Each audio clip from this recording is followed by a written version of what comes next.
The first time I met my new neighbor, I was holding the wrong end of a couch, sweating through a clean shirt, and pretending I hadn't noticed how beautiful she was.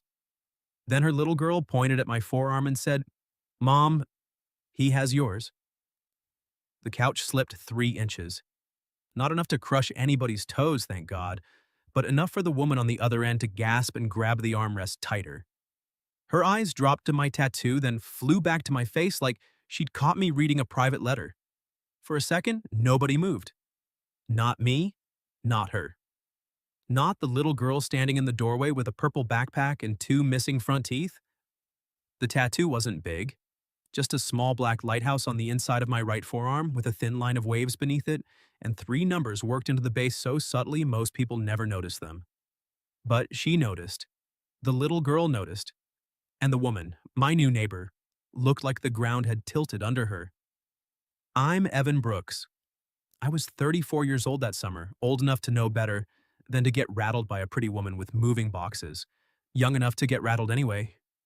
I owned a small woodworking shop in Portland, Maine, where I made tables, cabinets, and the kind of custom shelves people ordered when they were trying to convince themselves their lives were more organized than they were. Mine wasn't. I lived alone in a second-floor apartment above a retired mailman named Frank, watered one stubborn basil plant, and kept my circle small on purpose. After my engagement ended 2 years earlier, I got very good at being useful and very bad at being available. Useful was safe. Available got you rearranged. That Saturday morning, I'd been drinking coffee on my balcony when the moving truck backed into the narrow driveway next door. I'd watched two movers unload a mattress, a dresser, 3 chairs, and about 9,000 boxes labeled in thick black marker. Then I saw her. She came down the truck ramp carrying a lamp under one arm and a stack of children's books under the other, her dark hair twisted up with a pencil, her jeans dusty at the knees, her mouth set in the determined line of a woman who had decided she did not need help from anyone. Naturally, that was when one of the movers announced they had another job across town and her couch was technically inside enough. It was not inside enough. It was wedged halfway through the doorway like a stubborn animal. I gave myself 30 seconds to mind my own business. I lasted 12. "Need a hand?" I called from the driveway. She turned, and the first thing I noticed was that she had the kind of face that made silence feel fuller. Not perfect. Better than perfect.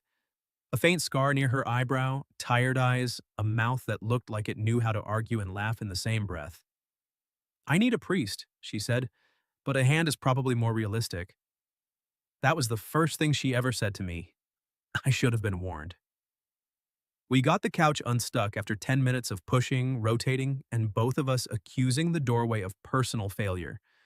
Her little girl, who introduced herself as June with the solemn authority of a judge, supervised from inside. "You're doing it wrong," June said. Her mother wiped sweat from her temple. "She says that to everyone. Don't take it personally."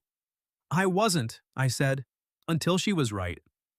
The woman smiled then, quick and reluctant, and I felt it somewhere inconvenient. "I'm Tessa Ward," she said. "Evan Brooks." "Are you always this helpful to strange women on Saturdays, Evan Brooks?" "Only the ones losing fights with furniture." "I was not losing, I was negotiating." "With a couch?" "It had demands." I laughed, and she looked pleased with herself for earning it.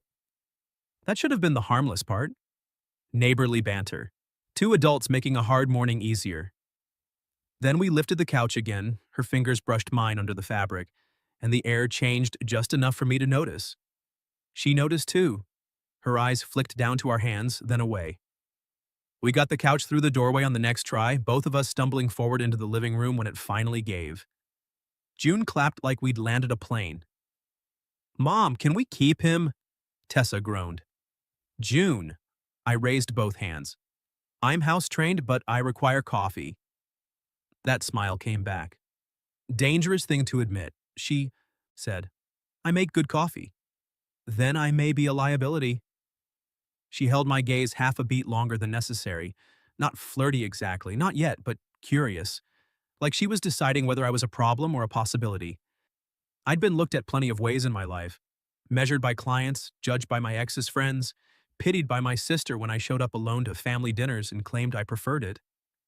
Tessa looked at me like she saw the locked door and wondered what kind of wood it was made of. That was new. I bent to adjust the couch leg and my sleeve slid up. That was when June saw the tattoo. Mom, her voice changed softer, confused. He has yours. Tessa went still. I looked from June to her. What? June stepped closer and pointed at my forearm. The little lighthouse. The color drained from Tessa's face so fast I almost reached for her without thinking. You have one too? I asked. Tessa didn't answer. She set down the throw pillow she'd been holding, slowly, like sudden movement might break something. Then she pushed up the sleeve of her faded green t-shirt. There it was, inside her left forearm. The same lighthouse, same narrow waves, same 3 numbers hidden in the base. But hers had one difference mine didn't. A tiny star above the lantern room. My chest tightened. I knew that star. I had drawn it once on a napkin in a 24-hour diner 10 years earlier during the worst rainstorm I'd ever seen, across from a woman whose name I never got to keep. No, that wasn't true. I had her name. Or half of it. Tess. Back then, she'd been crying into bad coffee at 2 a.m. with a busted phone, soaked shoes, and a laugh that kept showing up even when it had no business being there. I'd been 24, drunk on grief and black coffee, 3 days after scattering my brother's ashes off the coast. We talked until sunrise. About loss. About fear. About how some people became lighthouses for strangers and never knew it. She drew the lighthouse first. I added the waves. She added the star. Then the storm cleared, life rushed back in, and I let her walk out of that diner because I was too broken to ask for more than one night of honesty.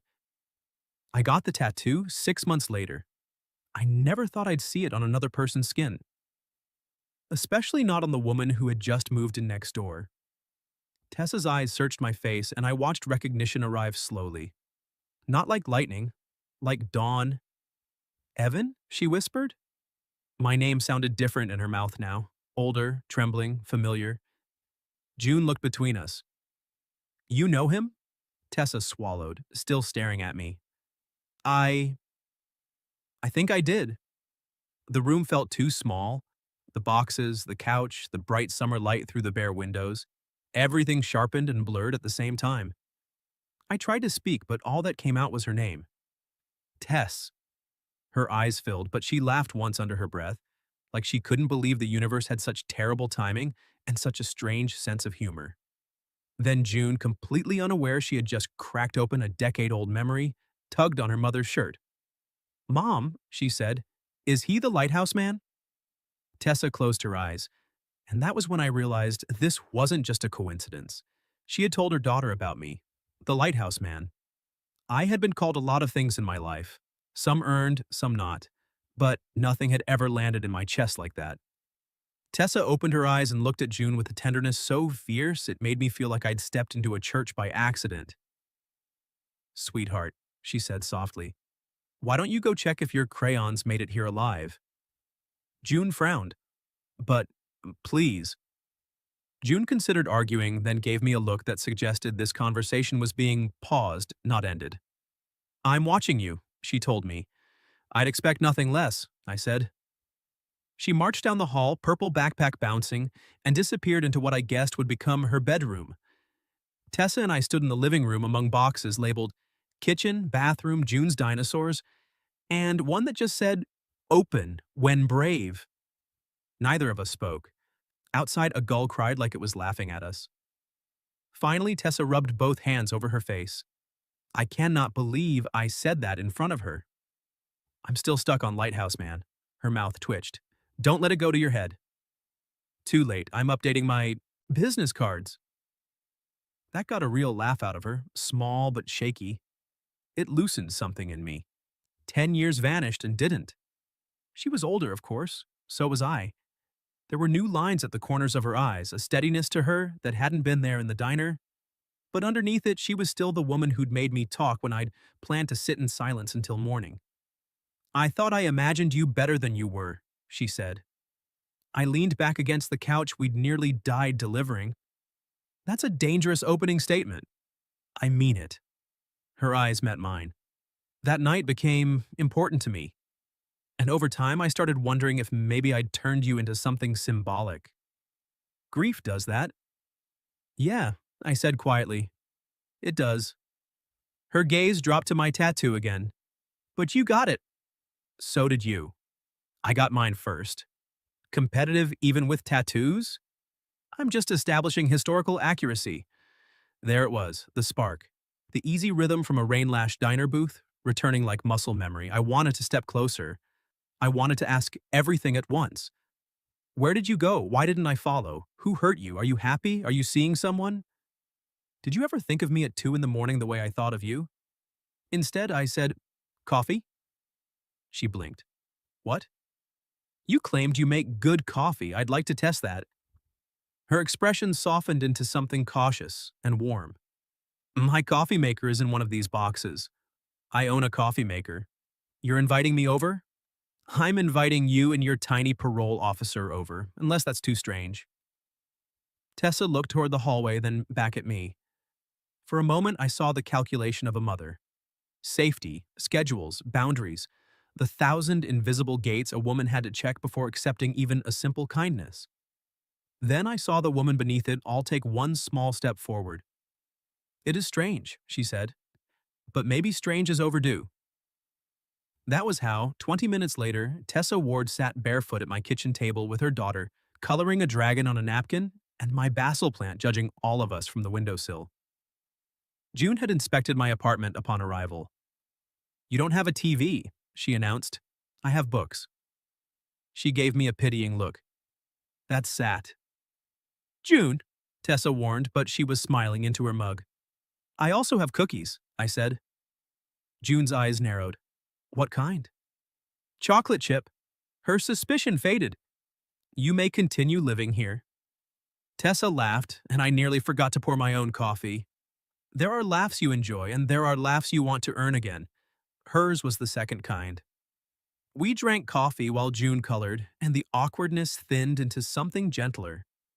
Tessa told me she worked as a pediatric speech therapist. She'd moved from Burlington after a hard year and wanted a fresh start near the ocean because June had decided mermaids were scientifically under-researched. I told her about my woodworking shop, about clients who wanted rustic tables but not too rustic, about my sister's twins, about the basil plant I kept alive out of spite. You always made things? Tessa asked.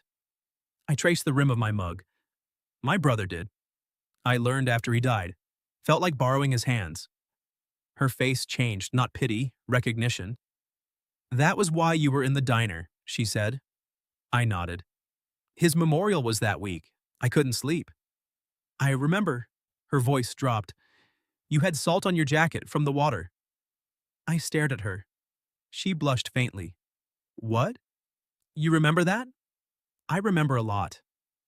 The kitchen went quiet except for June's crayon scratching. Tessa's knee brushed mine under the small table. Neither of us moved away. I remember you telling me you were scared that if you stopped grieving, it meant you stopped loving him, she said. My throat tightened. And you told me love wasn't a room you had to stay locked inside. She looked down at her coffee, eyes shining. I can't believe you remember. Tessa. I said her full name because I could now.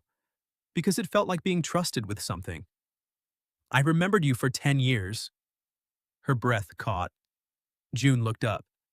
Mom, why are you making the almost crying face? Tessa coughed and wiped quickly under one eye. Allergies. To coffee? June asked. Very rare condition, I said. June considered that. Grown-ups are weird. Yes, Tessa and I said together. That made all three of us laugh, and the moment settled back onto safer ground. But something had shifted. A door hadn't opened all the way, not yet, but the lock had clicked. After coffee, June curled up on my armchair with a cookie and one of my old nature books, offended to discover it contained no mermaids. Tessa helped me carry mugs to the sink. We stood shoulder to shoulder in the narrow kitchen, too close for neighbors, not close enough for what my body wanted. Thank you, she said. For coffee? For not making that weird. I absolutely made it weird. I have no TV and lied to your child about coffee allergies. She nudged me with her elbow, smiling. For being kind. I turned toward her. She didn't step back. Up close, I could see a tiny freckle near her lower lip. I had the absurd urge to touch it. I wasn't kind that morning 10 years ago, I said. Not really, I was drowning. You sat with me. You sat with me too. You never told me why you were crying. Her smile faded, but she didn't close off. No, I didn't. You don't have to now. I know. She looked at our matching tattoos, both visible where our sleeves had shifted. Maybe I want to. Not all at once. I can do not all at once. Her eyes lifted to mine. Can you? It wasn't a challenge exactly, it was a question with history behind it. A woman asking if I was the kind of man who stayed for the complicated parts. I thought about all the ways I'd kept my life tidy by keeping my heart out of reach. Then I looked at Tessa Ward in my kitchen, sunlight in her hair, my old grief and new hope standing between us like witnesses. I'd like to try, I said. Her expression softened. Then her fingers found mine beside the sink. It was a small touch. Barely anything. But she slid her hand into mine like she had decided something, and my whole body went still with the effort not to rush her. Her thumb brushed once over my knuckles. I wondered about you, she whispered. I squeezed her hand. Yeah? More than I should have. Good, I said before I could stop myself. She laughed under her breath. Good. I'd hate to have been inappropriate alone. Her smile turned warm, almost shy. You weren't. For a heartbeat, the kitchen disappeared. There was only her hand in mine, her face tipped up, the quiet possibility of leaning closer. Then June called from the living room, Mom! He has a book about whales, but still no mermaids. Tessa closed her eyes, laughing silently. I didn't let go of her hand right away. She didn't either. When we finally stepped apart, she looked at me like leaving the kitchen took effort.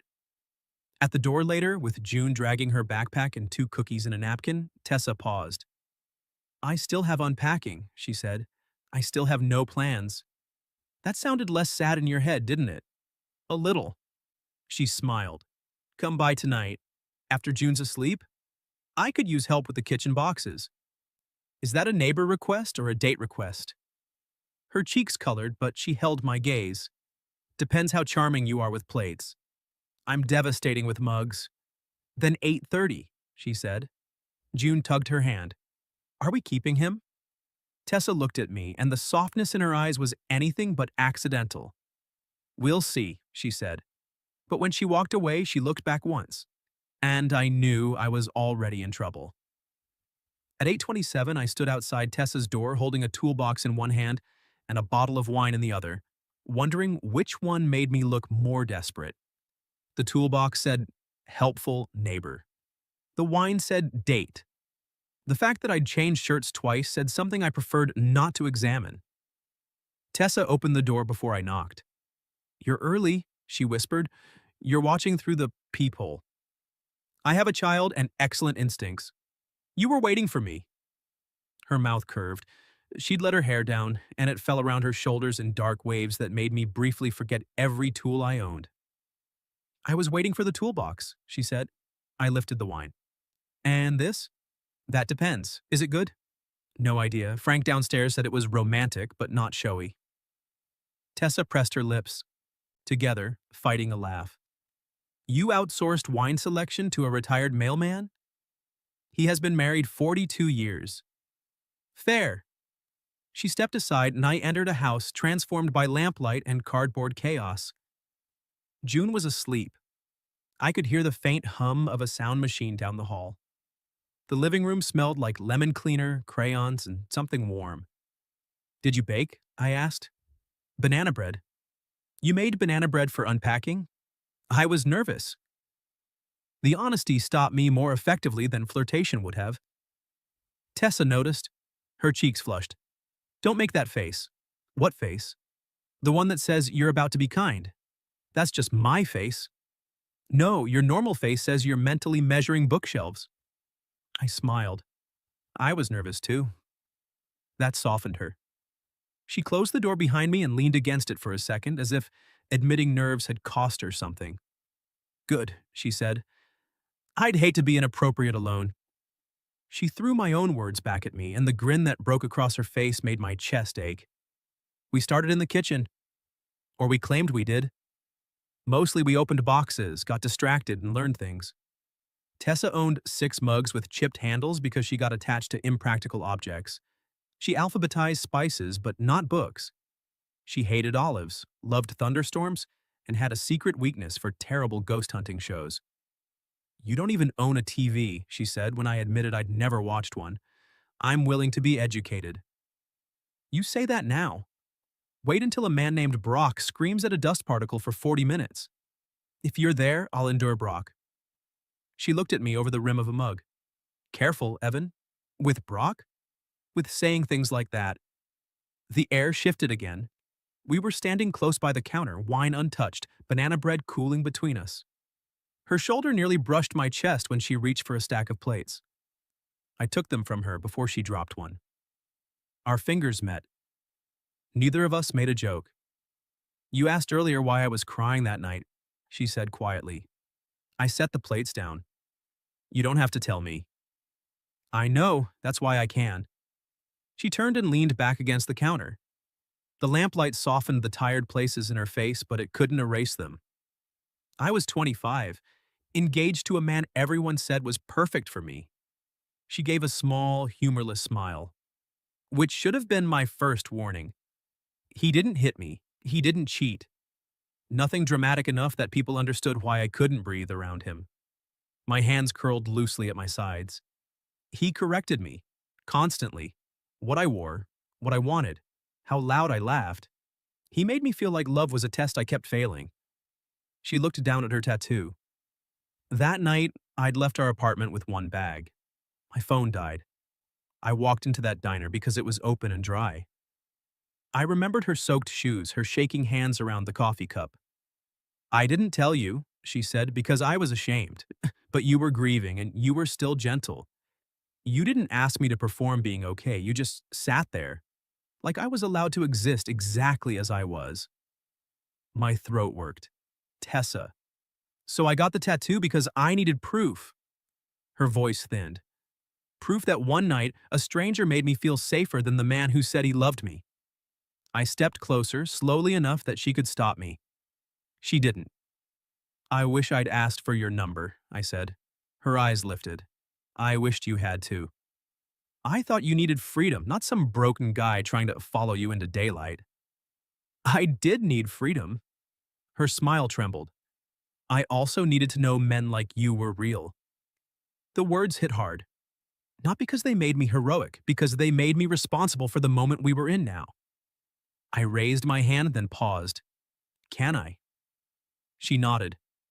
I brushed my thumb beneath her eye, catching the tear before it fell. Her breath shivered. The tiny freckle near her lip was there, undoing me. I'm real, I said, and I'm here now.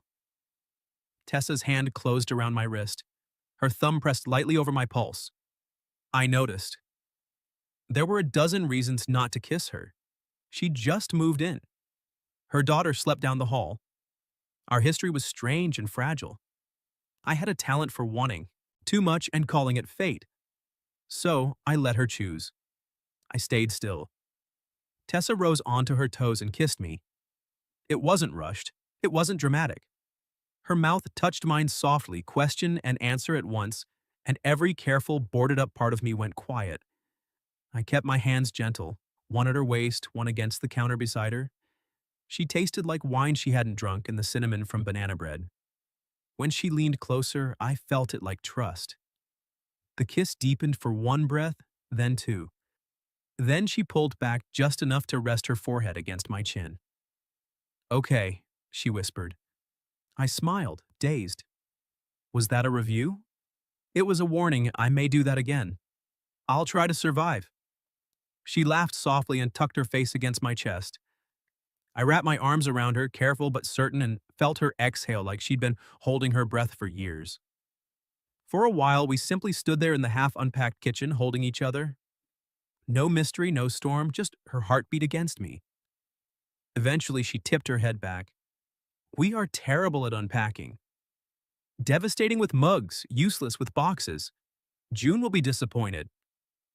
June already suspects I'm deficient because I lack mermaid literature.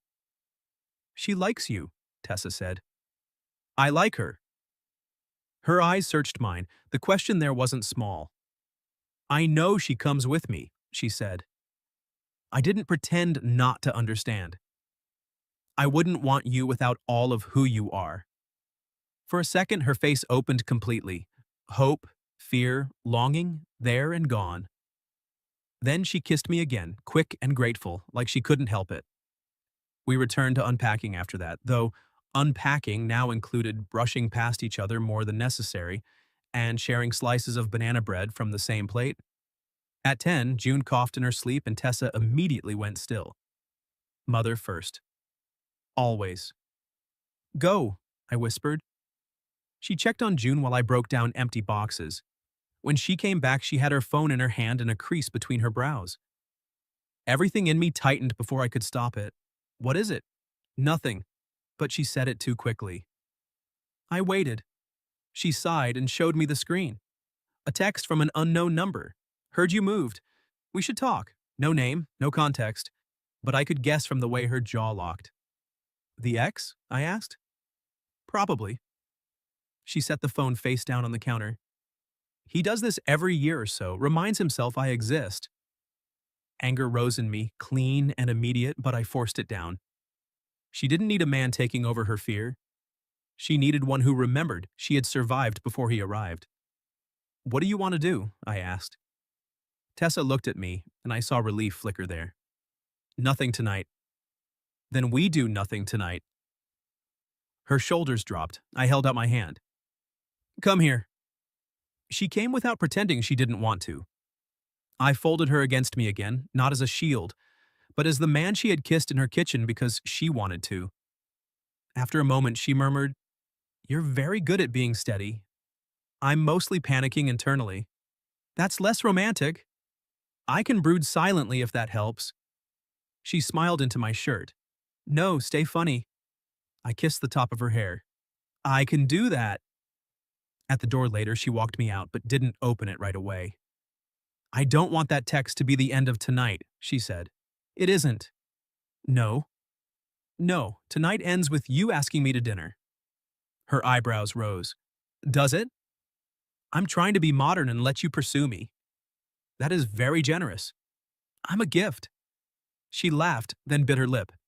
Dinner, Evan? Tomorrow? With me and June first? Then maybe just us sometime soon? A clear step, a door opening wider. I touched her tattoo gently, the lighthouse we'd somehow carried back to each other. Yes, I said. To both. This time I kissed her goodbye.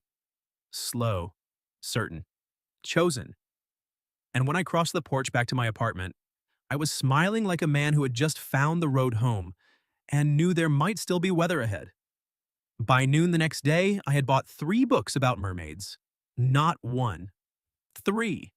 A picture book, a field guide to mythical sea creatures, and a suspiciously academic volume titled Sirens, Selkies, and Sea Queens that I was fairly sure June would use to become more powerful.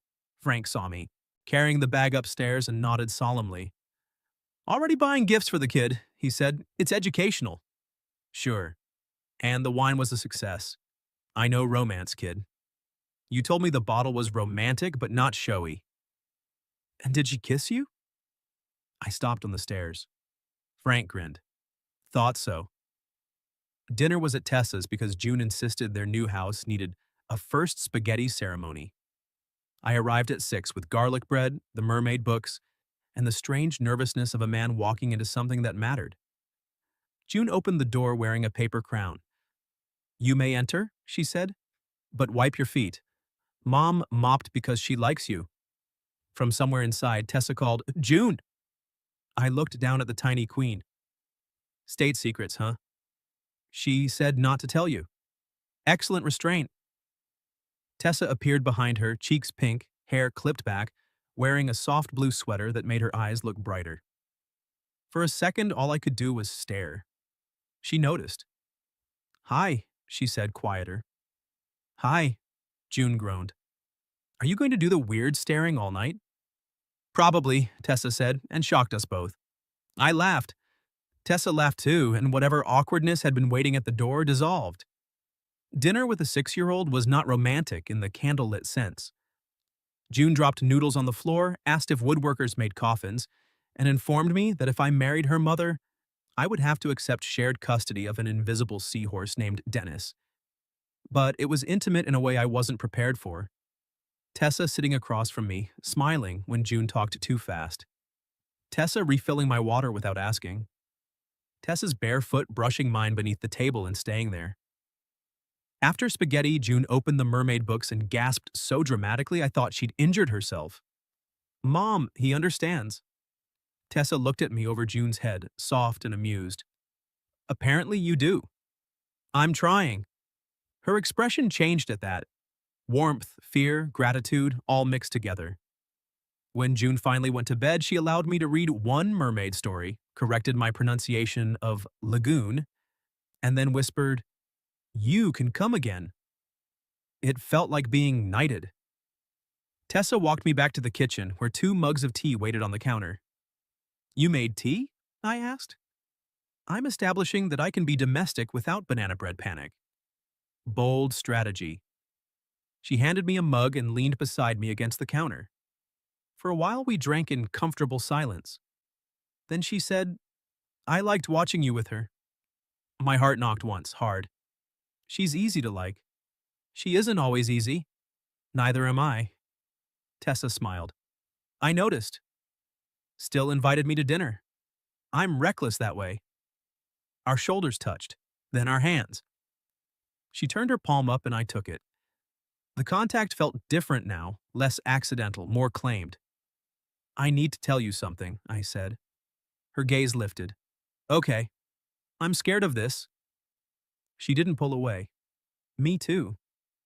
I don't mean because of your ex or June or the fact that our tattoos make us sound like we were written by a drunk poet. That startled a laugh out of her. I'm scared, I continued, because I don't feel casual about you. I didn't 10 years ago, which made no sense. I don't now, and it makes even less sense. But I look at you and I want Sunday mornings. I want arguments about where mugs go. I want June telling me I'm reading Sea Monster facts wrong. Tessa's eyes shone. I swallowed. And that's a lot to want after 2 days. It is, she whispered. I know. She set down her mug and turned fully toward me. But I want it too. The words moved through me like light. She stepped between my feet close enough that I could feel her warmth. Not all at once. Not without fear. But I want to see what we are when we stop disappearing on each other. I touched her cheek. I'm not disappearing. Promise carefully, Evan. So I did. I promise I won't run just because this matters. Her eyes closed briefly. When they opened, she rose on her toes and kissed me. This kiss was slower than the first, deeper. Her hands slid up my chest and mine settled at her waist, drawing her closer until there was no polite neighborly space left between us. She sighed against my mouth, and I felt the sound everywhere. For a few minutes, the world narrowed to the kitchen light. The taste of tea, her fingers curling into my shirt like she wanted proof I was staying. Then her phone buzzed on the counter. We both froze. Tessa's jaw tightened before she even looked. The screen lit with another message. Don't ignore me, Tess. I know you're in Portland. The old nickname on that screen felt like a trespass. I wanted to take the phone, call the number, handle it with all the blunt male certainty I'd spent years distrusting in other men. Instead, I kept my hands on Tessa's waist and asked, What do you want? She stared at the message. Her breathing had gone shallow, but her voice, when it came, was steady. I want to not let him ruin another kitchen. Then he doesn't. He used to make me feel dramatic for being scared. You're not dramatic. I know that now. She looked at me. Mostly. Tell me what helps. Her fingers tightened on my shirt. This, you asking, not deciding for me. So we made a plan because she wanted one. She blocked the number. She saved screenshots in a folder. She texted her sister to say he'd resurfaced. Not because she was helpless, but because she was done carrying things alone. When it was over, she set the phone face down and released a shaky breath. I hate that my hands still shake. I took them between mine. They're allowed. She looked down at our joined hands, then leaned forward until her forehead touched my chest. I don't want our story to become about him, she said. It won't. How do you know? Because I'm not falling for him. That surprised a laugh out of her, wet and real. I kissed her hair. I'm falling for the woman who alphabetizes spices, I said. The one who makes nervous banana bread and raises a tiny monarch. The one who sat with me when I was broken and somehow thought I was the lighthouse. She lifted her face. You were. No, I said, brushing my thumb over the star in her tattoo. Maybe we took turns. Her expression softened until it nearly undid me. She kissed me again, not to escape fear, but to choose something better than it. Later, at the door, she didn't ask me to stay. I didn't push. We both knew slow mattered, but she slipped her arms around my waist and held on. Tomorrow, she said. Yes. And the day after, if you're free. I'll make myself free. That sounds dangerously close to devotion. I smiled against her temple.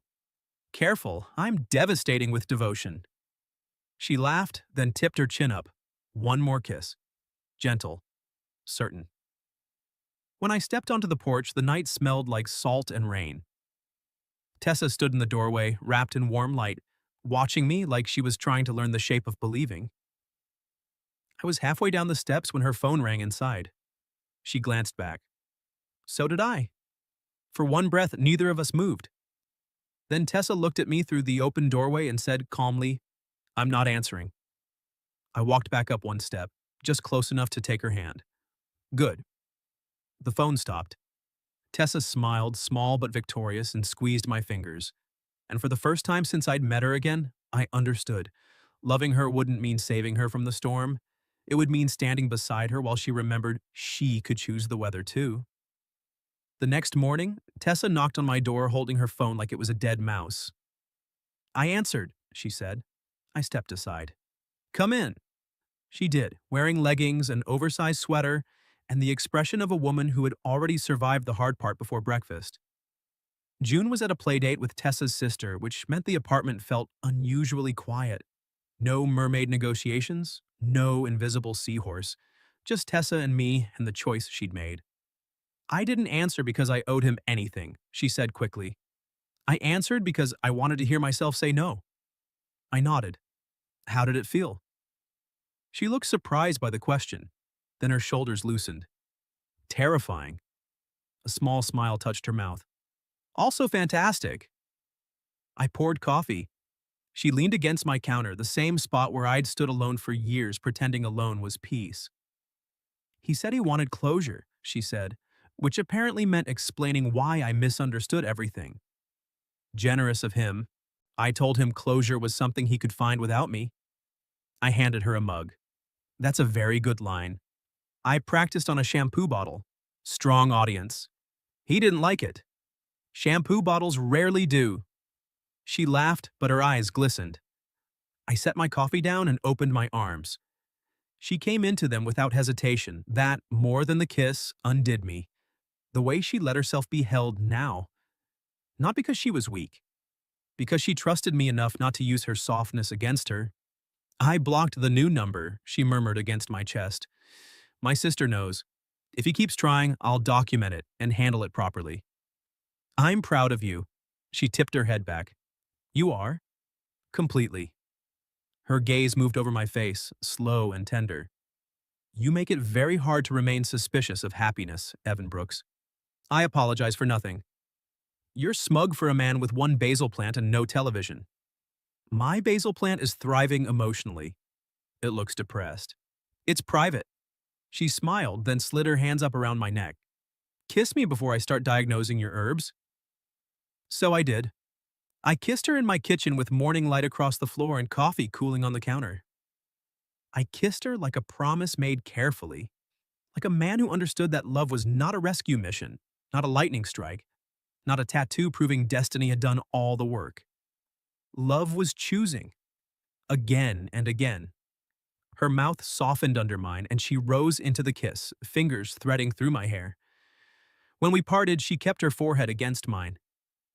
"I want to try," she whispered. "Really try. Dates, slow weekends, June asking invasive questions, all of it.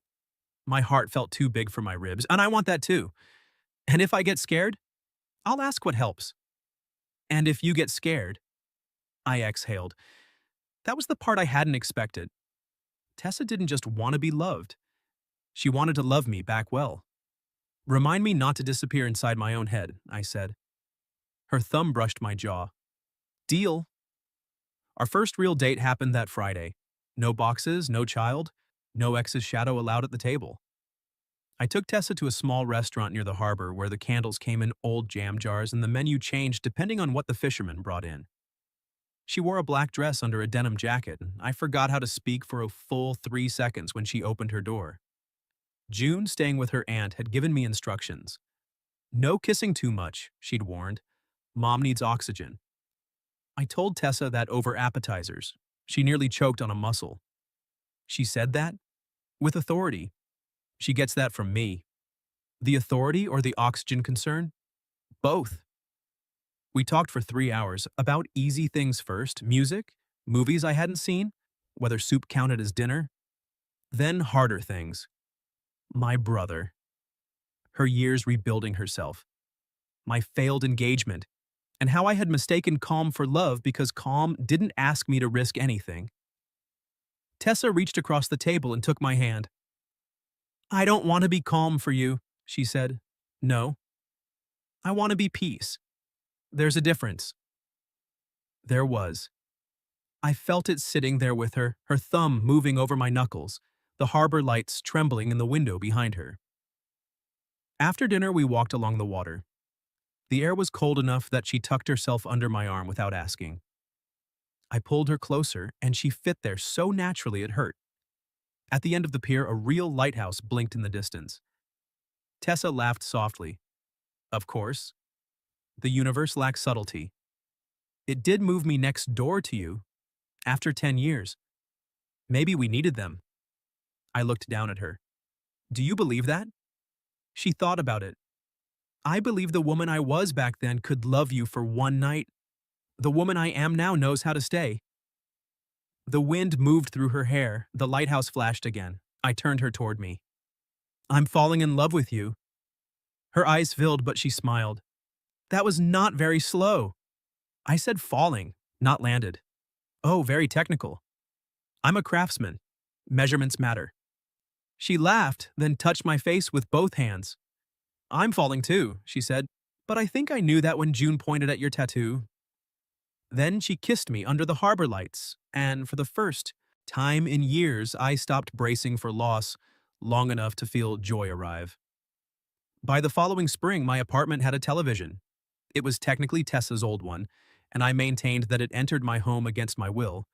But every Saturday, June came over for scientific mermaid research, and Tessa curled beside me on the couch while a man named Brock screamed at dust particles. The basil plant died in February. Tessa held a memorial. June drew it with angel wings. I built June a bookshelf shaped like a wave. I built Tessa a kitchen table from reclaimed maple wide enough for homework, coffee, banana bread, bills, flowers, and the ordinary beautiful mess of a life being shared. The text stopped after Tessa made it clear, in writing and through the right channels, that contact was not welcome. It mattered, but it did not become the center of us. We became the center of us. Slowly, deliberately, with mistakes. I learned Tessa got quiet when overwhelmed, not distant. She learned I fixed things when nervous, which was how her hallway closet got 3 unnecessary shelves after our first argument. June learned that if she asked me for one more story, I was weak. And one rainy night, almost a year after she moved in, Tessa and June stood in my workshop while I pretended not to be shaking. On the table was a small wooden lighthouse I had carved by hand. At its base were 3 numbers, hidden in the grain. Above the lantern room was one tiny star. Tessa covered her mouth. June squinted at it. "Is this a proposal object?" Tessa laughed and cried at the same time. "June, I'm just asking." I knelt anyway because some traditions deserved their moment. Tessa, I said, my voice rough, 10 years ago, you found me in the worst night of my life. Last summer, you found me again. I don't think you saved me. I think you saw me. And I want to spend my life seeing you back. Her tears slipped freely now.